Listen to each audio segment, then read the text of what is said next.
الحمد للہ رب العالمین والصلاة والسلام علی سید المرسلین اما بعد فاعوذ باللہ من الشیطان الرجیم بسم اللہ الرحمن الرحیم ان اللہ وملائکتہ یصلون علی النبی یا ایہا الذین آمنوا صلوا علیہ وسلموا تسلیما صلی اللہ علی النبی الامی وآلہ صلی اللہ تعالی علیہ وسلم صلاۃ و سلام علیک یا رسول اللہ صلاۃ و سلام علیک یا حبیب اللہ صلی اللہ تعالی علیہ وسلم۔ مختصراً خطبہ مسنونہ کے بعد معزز و محترم سامعین کرام السلام علیکم ورحمۃ اللہ وبرکاتہ۔ گفتگو کرنے سے قبل اللہ کی بارگاہ میں دعا کر لیں کہ مالک و مولا مجھ حقیر و فقیر کو حق کہنے کی توفیق عطا فرمائے، ہم سبوں کو حق قبول کرنے کی، اس پر عمل کرنے کی توفیق عطا فرمائے۔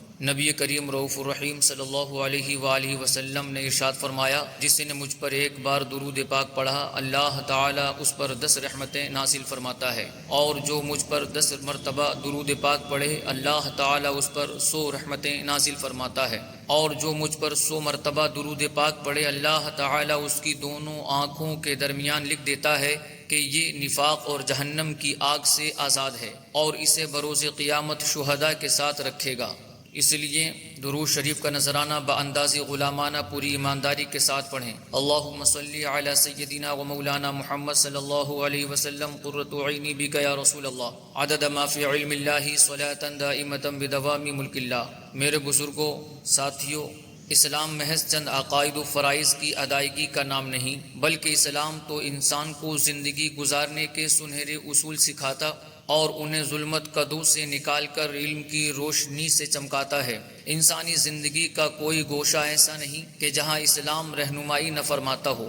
اسلام نے جہاں ایک دوسرے کے حقوق رائٹس بیان فرمائے، وہیں اسلام سے قبل معاشرے کے ظلم و ستم کی چکی میں پسی ہوئی عورت کو ظلم و ستم کی دلدل سے نکال کر اسے وہ تمام جائز حقوق دلائے جن سے وہ محروم رکھی جاتی تھی۔